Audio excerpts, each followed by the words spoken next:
বাবুই পাখির বাসা অনেকদিন পরে দেখছি। আসলে মানে কবে শেষ বাবুই পাখির বাসা দেখেছি এটা মনে নাই।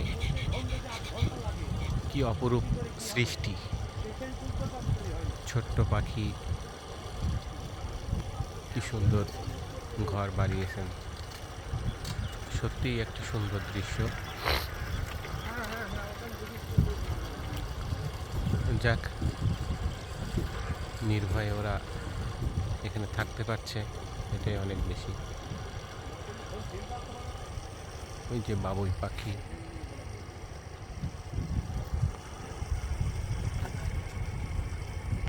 ছোট্ট পাখি।